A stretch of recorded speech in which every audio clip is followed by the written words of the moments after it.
Olá pessoal, meu nome é Renato Matos, sou consultor Borland aqui em São Paulo. Vamos para a nossa quarta aula e hoje vamos criar os nossos sequenciais para as nossas tabelas, né? Para criar os sequenciais, vamos trabalhar com um objeto que ele não é transacional, é a sequence. Quando eu falo que ele não é transacional, é um objeto que se você abrir uma transação e você gerar um número para ele e você der um rollback, aquele número não vai ser desfeito. Aquele sequencial não vai ser desfeito. Por quê? Porque imagina aí que eu tenho vários terminais conectados, todos esperando por um sequencial para uma tabela, ou para uma tabela de pedidos, uma tabela qualquer. Então, esse campo não pode ser transacionável. Por quê?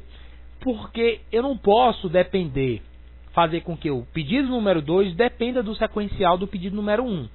Uma vez você solicitou o incremento desse valor para você utilizar na sua tabela, se você não conseguiu gravar aquela informação e você fizer uma nova solicitação, um novo número vai ser gerado. Isso é para garantir a integridade.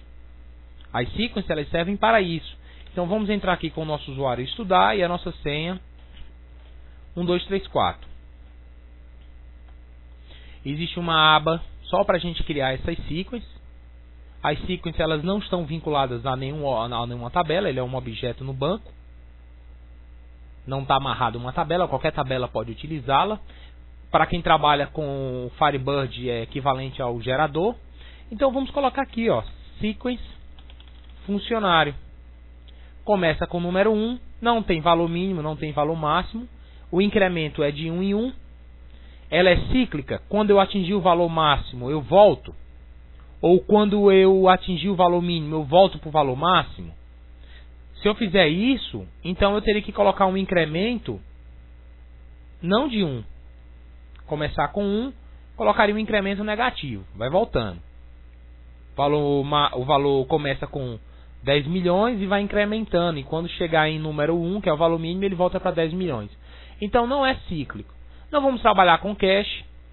O cache ele acelera o acesso. Como nós temos um sistema de ponto, não vai fazer tanta importância essa questão de armazenar esses sequenciais em cache, para que as solicitações das sequências sejam mais rápidas. Não vamos precisar trabalhar com isso. Se eu quisesse trabalhar com cache, eu informaria aqui um número para mim trabalhar com cache, quantos sequenciais vão estar em cache disponíveis, para que na medida que as solicitações forem feitas, os sequenciais já estão lá prontos. Não vou trabalhar com esse parâmetro de order, isso aqui não é importante para a nossa chave primária, porque para mim, quando eu incluir o meu funcionário, se eu mandei incluir agora e eu gerei o sequencial 1, e aí eu cliquei no botão salvar de novo, e apareceu para mim o sequencial 10, não tem problema, porque o que eu quero na minha aplicação é garantir que esse sequencial não se repita. Quanto à ordem dele, das solicitações, não vai ser importante. Se eu solicitei, incluí o 1, e agora eu solicitei o 2, e o carinha lá do lado solicitou o 2 também, e o dele foi gravado primeiro, então o meu vai ser o 3. Então a ordem das solicitações não vai ser obedecida. Então eu não preciso marcar esse parâmetro. Isso aqui não é relevante para a nossa aplicação. Vou clicar em próximo. Vamos ver aqui a instrução SQL que ele utilizou. Ó. Esse aqui era o comando que eu iria utilizar lá no PLSQL para poder criar a minha sequence. Create sequence, nome da sequence, valor mínimo, ou aliás, o valor de início, o incremento, não trabalho com cache, não é cíclica e não tem parâmetro de ordem. Mando criar o objeto e aí ele vai me mostrar o objeto agora com todos os parâmetros. Olha só o valor máximo dele, ó. Já está lá informado. Ou seja, eu não vou ter esse número de funcionários na minha empresa. Nem a maior corporação tem essa quantidade de funcionários. Incremento de 1 em 1. Essas flags estão desligadas, cache não está sendo utilizado. E o último número gerado foi o número 1. E agora o que eu vou fazer? Vou alterar isso? Não. Não vou trabalhar com concessões. Não. Essa parte de concessões aqui é para me dizer quem é que pode acessar essa sequence. Ou quem é que pode... não vai acessar. Eu posso revogar, ou eu posso conceder os privilégios. Não temos nenhuma trigger, nada utilizando esse objeto ainda. E ali a minha instrução SQL. Se eu quiser lembrar lá a sintaxe para poder criar o meu objeto, eu posso pegar aqui. Ok? Então o que vamos fazer? Vamos criar uma nova sequence. sequência. Qual é a próxima sequence? É uma sequence para o nosso modelo. Mesma coisa, não vamos informar nenhum desses parâmetros. Próximo. Criar. E agora, vamos criar a nossa última sequence. Vamos lá, que é a sequence para o ponto.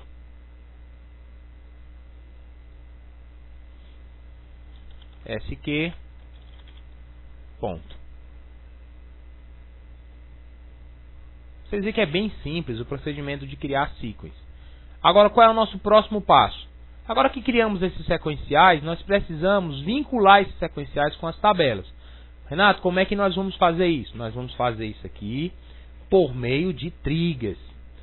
Renato, se eu não quisesse criar isso, eu quisesse fazer isso automaticamente, eu poderia fazer? Poderia. Na hora que a gente está criando a tabela do nosso banco, aqui na nossa ferramenta, vamos aqui, objetos, criar tabela. Vou criar uma tabela e já vou apagá-la, só para ilustração. Tabela teste, ela tem um código e eu tenho um nome. Esse código aqui é um número e esse nome é um Vachar 250. Ambos not null. Próximo. Na hora que ele vai me perguntar, ó, preenchido por uma nova sequência, ó, ou então preenchido por uma sequência existente. Eu coloquei aqui o teste PK. Quem é a sequência que eu vou trabalhar? Então, se eu tivesse criado as sequências primeiro, antes de criar as tabelas, eu já poderia vincular. Ah, não, Renato, eu não tenho mais sequências, eu não vou poder utilizá-la? Pode, eu posso colocar aqui preenchido por uma nova sequência. Aí ele já me sugere o nome da tabela, mais a palavrinha sec. Quem é a chave primária? É o campo código. Vou para frente. Ele já me criou uma sequence, utilizando lá os parâmetros default dele. Ele pergunta aqui se eu tenho chave estrangeira. Eu não tenho. Vou para frente. Não tenho nenhuma verificação para ser colocada, nenhuma unique, nem nada disso. E agora eu vou ver aqui o meu comando SQL. Ó. Olha só o que ele está fazendo. Está criando uma sequence, test sec, criando a tabela normal, código inteiro, not null, nome, a minha chave primária. Está aqui a minha sequence. Agora olha o que ele faz. Ó. Criou uma trigger, ele colocou a palavra BI teste porque foi o nome da trigger que ele achou conveniente, before insert. Antes de incluir um dado na tabela de teste, for each how, para cada linha que está sendo incluída, ele vai executar esse comando, ó, select, nome da sequence, próximo valor, dentro do campo código da tabela qual? Da tabela de teste. Cadê a tabela? Está aqui. Como é que a gente sabe que é a tabela de teste? Por conta desse objeto aqui, ó, new. Renato, por que ele faz esse select from dual? Isso aqui. Porque o Oracle tem uma tabela chamada dual, que só tem uma linha. Então, se eu der esse comando, select text next val from dual, ele vai me retornar o próximo valor da sequência. Se eu executar de novo, ele vai me retornar mais um valor da sequência. Para cada select que eu fizer, um novo valor vai ser gerado. Só que eu quero que esse valor seja armazenado em algum lugar. Então, ele já coloca into, nome do campo. Essa aqui é a instrução SQL que eu preciso. Ó. Posso copiar essa instrução SQL.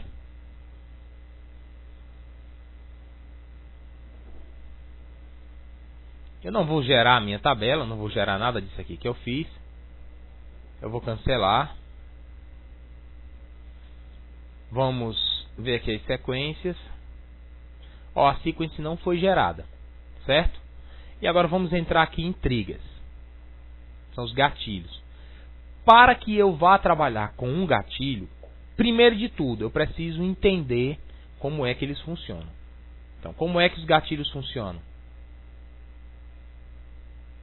Eu tenho a minha tabelinha de ponto, ou uma tabela qualquer. Essa tabela está associada ela pode estar associada a um evento, a um gatilho, a uma trigger.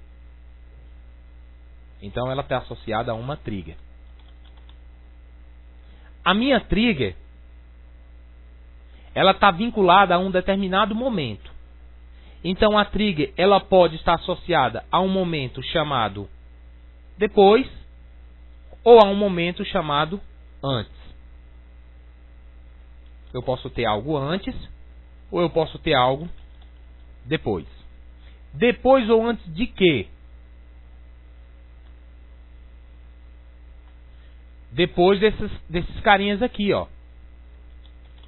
Inserir, atualizar ou excluir. Com base nessa informação, olha só. Com base nessa informação aqui que eu estou mostrando, quantas triggers eu posso ter por tabela? Antes eu posso ter 3 momentos, ou seja, para minha tabela de ponto, eu posso ter uma trigger que vai ser executada em que momento? Antes de inserir, de atualizar ou de deletar. Então eu posso ter 3 triggers distintas. Depois de inserir, depois de atualizar e depois de excluir.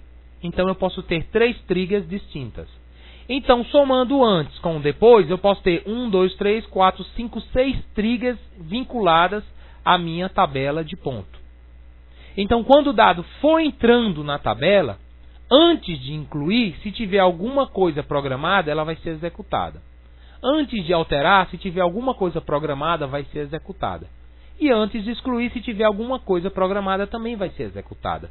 Depois que for dado post lá no banco que a informação for incluída, então se tiver alguma coisa programada para um dos 3 eventos, ela será executada.